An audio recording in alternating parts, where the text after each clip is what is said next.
Hello guys, welcome back to my YouTube channel. कैसे हो आप सभी? आई होप कि आप सभी अच्छे होंगे और अच्छे से स्टडी कर रहे होंगे। तो आज की इस वीडियो में हम प्रश्नावली 2.2 का क्वेश्चन नंबर 2 करने जा रहे हैं।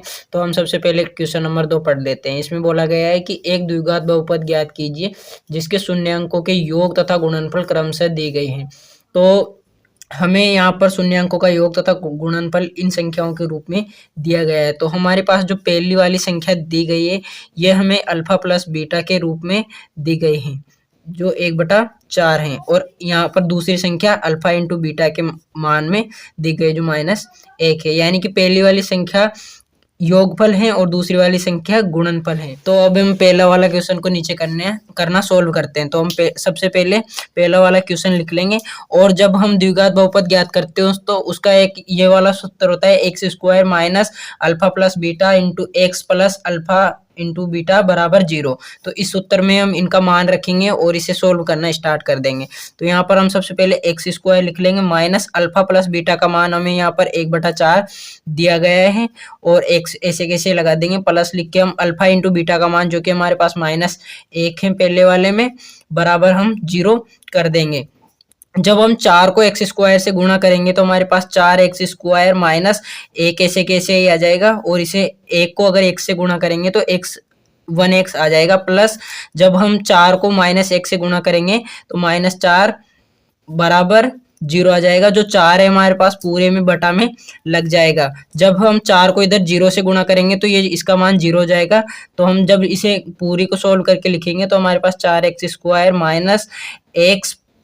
माइनस x और ये -4 बराबर 0 में ये पूरी द्विघात बहुपद प्राप्त होगी। इसी प्रकार से हमें पहला वाला सोल्व कर लेते हैं। अब हम दूसरा वाला सोल्व करेंगे। इसे नीचे सोल्व करने स्टार्ट करते हैं। सबसे पहले दूसरा लिख लेंगे जो कि हमारे पास इसका मान √2 और 1/3 दिया गया है। अब हम इनका मान भी इस सूत्र में रख के देखते हैं।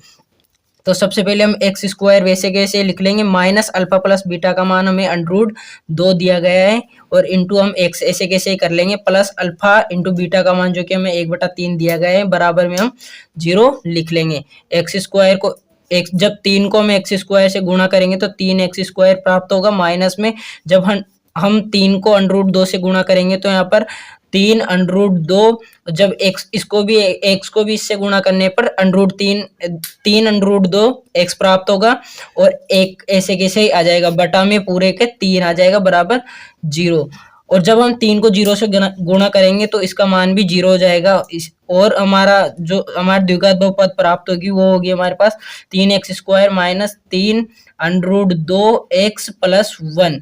ये हमारे पास पूरी एक द्विघात बहुपद प्राप्त होगी। इसी प्रकार से हमने 2 क्वेश्चन तो कर लिए। चलो अब हम तीसरा वाला क्वेश्चन भी करते हैं। तीसरा वाला क्वेश्चन हम दूसरी साइड में करके देख लेंगे, जिसे तीसरा के योगफल का मान हमें 0 और गुणनफल का मान हमें √5 दे रखा है। तो हम इन दोनों मानों को सबसे पहले सूत्र में रख लेंगे। x² minus alpha plus beta का मान हमें 0 दे रखा है, और x हम ऐसे कैसे लिख लेंगे, और इधर प्लस में हम अल्फा इंटू बीटा का मान जो कि √5 दे रखा है वो लिख के बराबर में 0 कर लेंगे। जब हम x² को x² ऐसे कैसे लिख लेंगे, जब हम x को 0 से गुणा करेंगे तो हमारे पास इसका मान 0 आएगा, और √5 को हम ऐसे कैसे लिख लेंगे, √5 बराबर 0। इसी प्रकार से हमारे तीसरा वाला भी सोल्व हो जाता है। इन क्वेश्चन को हमने पार्ट 1 में किया था, पार्ट 2 में हम देखेंगे चौथा, पांचवा और छठा। तो तब तक के लिए धन्यवाद।